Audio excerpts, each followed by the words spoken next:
You ask Tiger to solve. This deals with linear equations with one unknown. The final result is x equals 12. Let's solve it step by step. Group all x terms on the left side of the equation. Subtract 5x from both sides. Group like terms. Simplify the arithmetic.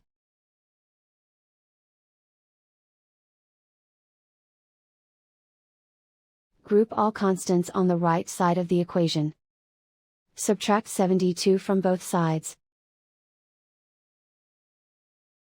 Simplify the arithmetic.